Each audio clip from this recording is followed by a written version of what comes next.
Hoy os hablo del Amazonas amazónico. Bueno chicos, pues aquí tenéis un ejemplar joven de Amazonas amazónico. Es todavía un pollito y por eso le estáis oyendo esos ruidos que hace, que es reclamar comida. Bueno, el Amazonas amazónico es uno de los Amazonas más comunes y más extendidos dentro del área de su área de distribución, que es el río Amazonas en países como Brasil, como Colombia, Venezuela, Ecuador. Las áreas tropicales tienen este Amazonas, que como os digo es uno de los más comunes, y en inglés lo llaman el lorito Amazonas de alas naranjas, porque cuando extiende sus alas, no sé si me dejará, pero casi todos los Amazonas tienen una franja roja en este contorno, y este lorito, el Amazonas amazónico, la tiene de color naranja. Es muy parecido al Amazonas. Que más lo podéis confundir es con el Amazonas aestiva, porque los Amazonas aestivas también tienen en la frente amarillo y azul, pero el Amazonas amazónico se diferencia porque su pico es blanco, su tamaño un poco más pequeño, suelen ser individuos de alrededor de unos 30 centímetros, y que pesan aproximadamente unos entre 300 y 350 gramos. Hay que tener mucho cuidado porque son loros, como todos los amazonas, que tienden a comer mucho y a poder engordar. Por tanto, su dieta tiene que estar muy restringida en semillas. Es muy importante que sepáis que los loros no solo comen semillas, de hecho semillas tiene que ser la menor parte posible. De hecho, a los amazonas casi no recomendamos el darles semillas, como mucho 3 o 4 pipas al día o una nuez al día, no más. Deben tomar su pienso extrusionado y sobre todo mucha fruta y mucha verdura fresca, que en los amazonas es muy importante. Como dieta solemos recomendar que por las mañanas se les ponga un cuenquito de fruta y verdura variada.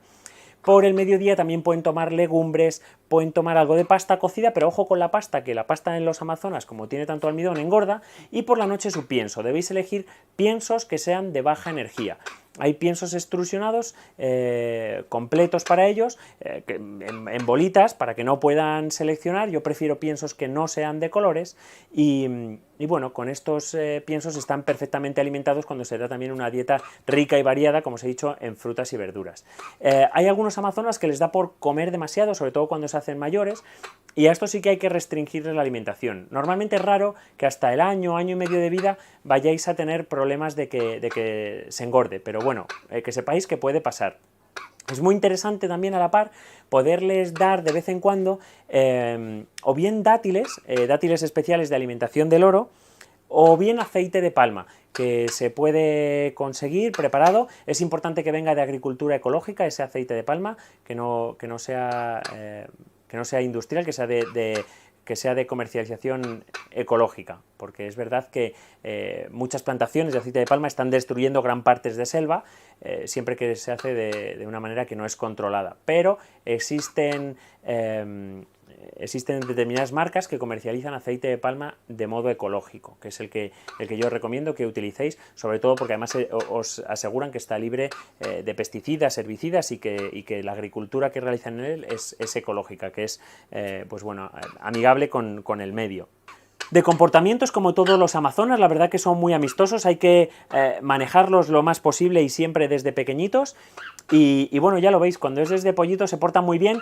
Ahora, no esperéis que los amazonas amazónicos hablen fenomenal, es verdad que sus primos hermanos, los amazonas aestivas, tienen mejor capacidad para poder hablar que los amazonas amazónicos, y como peculiaridad hay algunos de ellos, sobre todo los machos, que pueden salir un poco gritones. Entonces lo que tenemos que hacer es, en el momento que estos animales hagan muestras de que quieren empezar a gritar, que suele ocurrir a primera hora de la mañana o a última hora de la tarde, meterlos en un transportín o en un sitio que ellos puedan considerar que es un castigo, ¿vale? Y que esa rutina de gritar se termine. Los pájaros normalmente gritan para comunicarse con sus congéneres o comunicarse con nosotros, es muy típico que lo haga cuando se quedan solos. De tal manera que cuando hace este comportamiento, cogemos, le decimos no, le podemos meter en un transportín a oscuras, y eso enseguida el pájaro lo va a asociar como que está haciendo algo que a nosotros no nos gusta, porque a él no le gusta meterse ahí tampoco en un transportín. Ven aquí, ven aquí, ven aquí. Bueno, ha decidido irse a dar una vuelta, pero otra vez le tenemos aquí, y bueno, yo creo que ya nos podemos despedir el vídeo con esto, y si tenéis más dudas ya os sabéis que aquí abajo en comentarios lo que queráis, y os animo a compartir el vídeo.